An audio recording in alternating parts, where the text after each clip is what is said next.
오늘 우리에게 주시는 하나님 아버지의 말씀은 누가복음 8장 49절에서 56절 말씀입니다.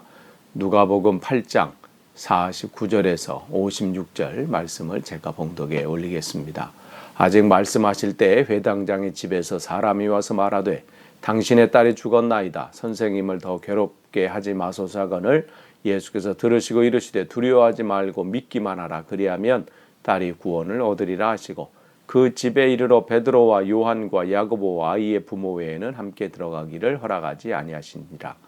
모든 사람이 아이를 위하여 울며 통곡하매 예수께서 이르시되 울지 말라. 죽은 것이 아니라 잔다 하시니 그들이 그 죽은 것을 아는 거로 비웃더라.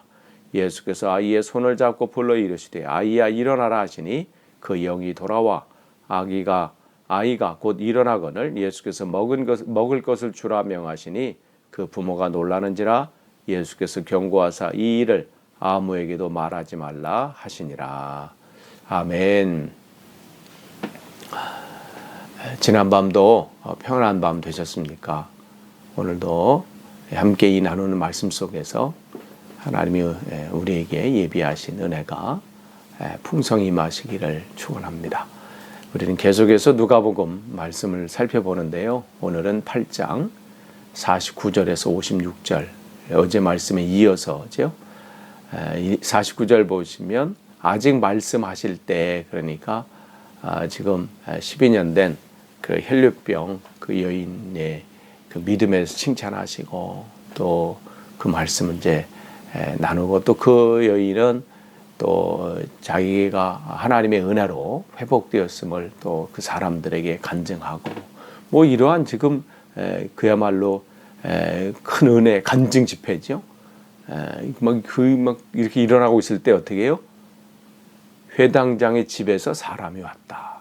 그러면서 하는 말이 뭐라 그래요? 당신의 딸이 죽었나이다.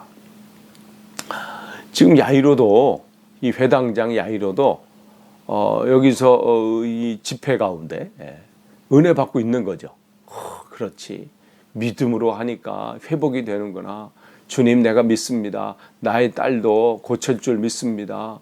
그래서 그 안에서 믿음을 붙잡고 막 하고 있는 그때에 어떻게 해요? 당신의 딸이 죽었나이다. 우리도 살다 보면 그렇잖아요. 말씀 묵상할 때 하나님 주시는 은혜 말씀 있죠? 내가 이 말씀대로 살아야지. 감사합니다. 은혜가 있고 감동이 있고 설교 들을 때 하나님 앞에 할렐루야 아멘 내가 그렇게 하겠습니다 하는데 현실로 가면 어떻게 돼요? 현실의 상황에서 그게 되겠습니까? 끝났습니다. 안 된다. 그 소리 들을 때 우리는 갈등하게 된다는 거죠. 그러니까 여기 보면 그러면서 당신의 딸이 죽었나이다. 선생님을 더 괴롭게 하지 마소서 하거늘 50절에 예수께서 들으시고 이르시되 두려워하지 말고 믿기만 하라. 그리하면 딸이 구원을 얻으리라 하시고 현실과 말씀 사이에서 우리는 갈등할 수밖에 없어요. 말씀 들을 때는 말씀 묵상하고 설교를 듣고 또 말씀을 들을 때는 그래 내가 믿음 안에서 서야지. 믿음으로 승리해야지. 어떤 가운데서도 굳건히 서야지. 믿음밖에는 없구나 하다가도 현실은 지금 어떻게 해요? 현실은 죽었다는 거예요. 끝났다는 거예요. 희망이 없다는 것이죠. 믿음도 안에서 갈등이 있는 거예요. 믿음도 살아있을 때 믿음이지. 아무리 12년 된 혈류병의 그 간증을 지금 보고 또 능력을 목격해도 그래도 살았을 때지. 지금 죽었는데. 그러니까 사람들의 지금 시선도 자연스럽게 어떻게 와요? 살아있는 그들도 지금 다 목격한 거 아니에요. 그러나 그들의 관심은 뭐예요? 살아있을 때는 가능한데 죽었는데 과연 예수님의 능력이 그 죽은 자에게도 효력이 있나? 이런 질문을 할 수밖에 없는 거죠. 과연 예수님의 능력은 죽은 자에게도 능력이 발휘될 수 있을까? 그때 하시는 말씀이에요. 믿기만 해라. 그러니까 네 현실이 그게 지금 살아있느냐 죽어있느냐 우리는 참 구분하려고 그래요. 이거는 아무래도 힘들 것 같은데, 그래도 이게 사람이 살아있을 때인데 지금 죽었단 말이지. 뭐 우리는 그 안에서 또 통계를 통해서 뭐 여러 가지를 통해서 가능하냐 불가능하냐 이거를 우리는 계산하는데, 주님은 그 계산 앞에 그걸 말씀하시는 게 아니라 내가 믿기만 하라 이 말씀을 하세요. 그러면서 그리하면 딸이 구원을 얻으리라. 그러면서 51절에 그 집에 이르러 그랬어요. 그 집에 이르렀다는 것은 누가 온 거예요? 예수님과 회당장 야이로가 함께 지금 온 거잖아요. 그 얘기는 뭐예요? 이 회당장이 믿기로 결심한 거예요. 갈등은 있었지만, 잠시 갈등은 있을 수 있었겠지요. 죽었다는 그 현실 소식 앞에. 그러나 믿기만 하라는 그 말씀을 붙잡았기 때문에 예수님과 함께 자기 집에 온 것이죠. 그러니까 믿기만 한 거예요. 그 말씀에 의지한 거예요. 신뢰한 거예요. 그러니까 오늘 우리가 찬송 545장 이 눈에 아무 증거 아니 배워도, 우리 그 찬송 속에 어떻게 이눈 2절에 뭐라고 했어요? 이 눈에 보기에는 어떠하든지 이미 얻은 믿음대로, 이미 얻은 증거대로 늘 믿음이요. 이미 얻은 증거, 이미 우리에게 주신 그 말씀. 그러니까 우리 늘 눈에 이게 가능할까 안 될까, 끝난 건가, 너무 늦었나, 이러한 이 현실, 내 눈앞에 보이는, 내 눈에 보이는 그것이 어떠하든지 이미 우리에게 주신 증거가 있잖아요. 그 증거의 말씀, 약속의 말씀이 있잖아요. 그러니까 우리가 아까 부른 그 찬송이 노래로 끝나는 게 아니라 진짜 하나님 받으시는 찬양이 되려면 우리가 노래하듯이 그렇게 살아가는 것이죠.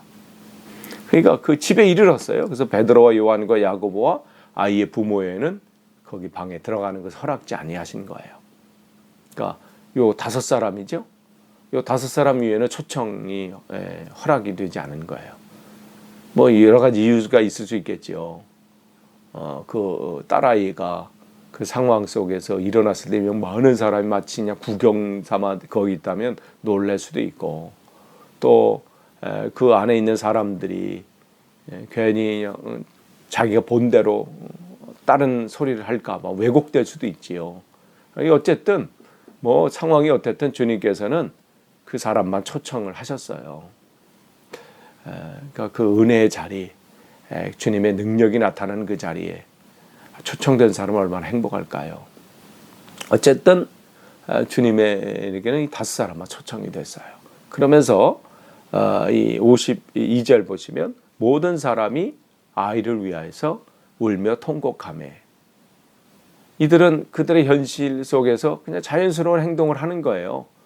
왜? 끝났으니까, 죽은 거니까. 뭐 이것은 우리들의 삶 속에서 흔히 일어날 수 있는 일들이지요. 코로나19 사태가 벌어지면 두려워하고 걱정하고, 또 미래에 대한 상황이 암울하니까 현실 속에서 스스로 판단하고 뭐 할 수 있어요. 근데 우리는 달라야 된다는 거죠. 그걸 주님께서 뒤에 말씀해 주셔요. 상황은 이렇지만 우리는 달라야 된다는 거예요. 믿는 자는 달라야 된다는 거예요. 예수께서 이르시되 울지 말라. 죽은 것이 아니라 잔다 하시니. 이거 오늘 우리에게 하시는 말씀입니다. 일어나는 그 상황들, 형편들, 일어나는 그 상황 속에 우리는 내가 뭐 이런 상황이니까 이럴 수밖에 없지, 이렇게 행동하는 것은 뭐 자연스러운 거지. 근데 그 가운데 주님께서는 너는 달라야 된다고 말씀하세요. 울지 말라. 죽은 것이 아니라 잔다. 근데 53절에 뭐라고 그래? 그들이 그 죽은 것을 아는 거로. 여기서 안다라는 것은 헬라어로 오이다라는 거예요. 오이다라는 뜻은 뭐냐면 그냥 지식으로 아는 게 아니라 경험으로 안다, 이런 뜻이에요. 그 얘기는 뭐예요? 자기들의 경험으로 봤을 때 이거는 끝난 거예요. 이건 죽은 거기 때문에 자는다, 이게 표현될 수 있는 문제가 아니라는 것이죠. 끝난 거예요. 게임이 끝났어요. 희망이 없는 거, 이제는 더 이상 여기서 어떻게 할 방법이 없다는 거지요. 자기들의 경험으로 봤을 때. 이것은 틀림이 없는 그 안에 확신을 갖고 있는 거예요. 그러니까 죽은 것을 아는 거로. 그러니까 이것도 어쩌면 그들 나름대로 믿음이죠. 이 믿음 안에 그들은 굳건히 서 있는 거예요. 안 된다는 거죠. 그러니까 비웃을 수밖에 없는 거예요. 끝났다고 하니까. 그러니까 주님께서 이 눈에 보이는 그들의 상황을 보고 안타까운 것이에요. 그러니까 지금 사람들은 지금 뭘 보고 있는 거예요? 자기들 앞에 보이는 현실을 보고 있어요. 그 현실은 뭐예요? 죽었다는 것이죠. 끝났다는 거예요. 그러니까 그것을 내가 안다는 거예요. 그렇기 때문에 그들의 반응은 비웃음이에요. 그러나 주님도 지금을 보고 계세요. 이 사람들도 지금을 보고 있고 예수님도 지금을 보고 계시지만 이 사람들은 그 지금 속에서 지금 어떻게 해요? 현실. 지금 바로 자기 눈앞에 있는 그 현실을 보고 있다면 주님은 그 지금 속에서 뭘 보시는 거예요? 미래를 보시는 거예요. 지금 바로 이후에 일어날 그 일, 바로 다시 잠에서 깰 그 일, 부활을 말씀하시는 것이죠. 그러니까 어때요? 잔다라고 표현하시는 거예요. 그러니까 우리의 죽음은 죽음이 끝이 아니라는 것이죠. 여기서 이미 그걸 말씀해 주고 계시는 거예요. 우리의 죽음은 잠깐 자는 겁니다. 주님께서 다시 오시고 주님께서 다시 오신 이때에 우리는 다시 깨어날 것이고 우리는 주님 앞에서 새로운 삶을 살게 될 것이라는 거예요. 그러니까 주님께서는 그 미래를 보시는 거예요. 바로 이후에 어떠한 일이 일어날 것인가를 말씀해 주시는 것이죠. 그러니까 54절에 예수께서 아이의 손을 잡고 불러 이르시되 손을 잡으신 거예요. 다른 사람이 그러니까 12년대 혈루병 앓렸던 그 사람이 터치되는 것만 해도 부정한데 그들의 이제 유대인의 정결법이 있잖아요. 근데 시신을 정결법이면 시체를 만지는 것도 어떻게 해요? 전염이 될 수 있다는 거죠, 몸에. 그래서 몸이 잘못될 수 있다는 거예요. 그래서 만지면 안 돼요. 부정해져. 그런데 어떻게 주님께서 그걸 만지는 거죠. 지금 코로나19 사태로 인해서 저 손을 만진다는 게 뭐예요? 기본적인 사랑의 표현 아니에요? 이 터치하고 악수하고 허그하고 코로나19 이 감염증이 무서운 건 기본적인 이 사랑의 표현을 하지 못하는 것, 그걸 꺼리게 되는 것, 이게 참 고약한 그래서 병인 것 같아요. 예전엔 자연스러웠던 일인데 지금 여기도 마찬가지예요. 시신은 그렇게 해서는 안 된다고 그들 정결법에 돼 있어요. 그런데 주님은 그 손을 잡으신 거예요. 뭘 표현돼요? 주님이 우리를 한 영혼을 향한 그 사랑의 마음이 절실하게 표현되어 있는 그 요약되어 있는 그 표현입니다. 그 문장이에요. 하나님이 우리를 얼마나 사랑하시는지. 그는 손을 잡고 뭐래요? 야 아이야 일어나라. 달리다 쿰하니 달리다 쿰 하는 거예요. 소녀야 쿰해라. 일어나라. 이 말씀을 주시는 겁니다. 이 말씀 한마디 어떻게 해요? 그 아이를 사로잡고 있는 그 악한 영이, 그 죽음의 그늘이 어떻게 해요? 한 번에 사라지는 주님의 능력이 여기 있어요.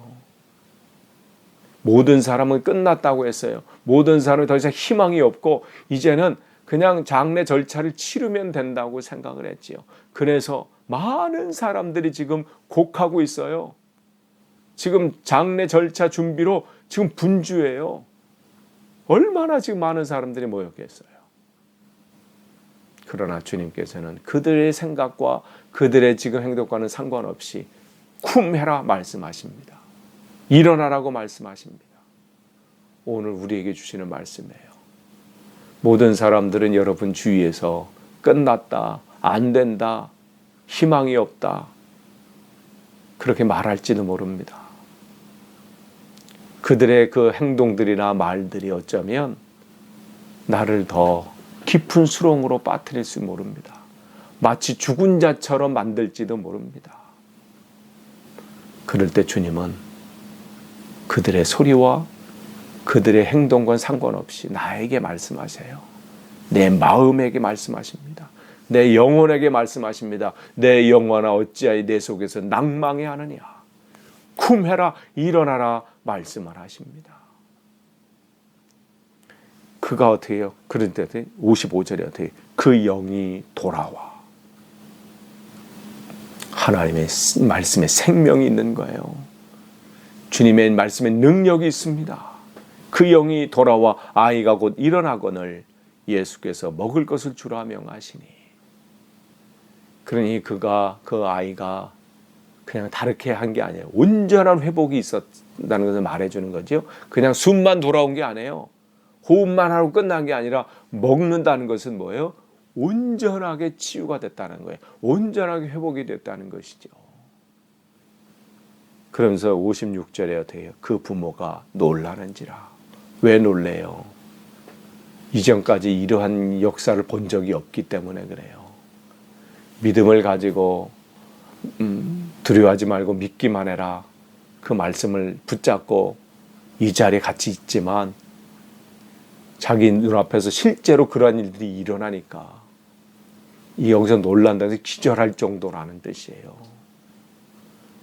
우리에게 주님에게는 이게 평범한 일인데 우리에게는 이게 놀랄 수 있는 일이에요.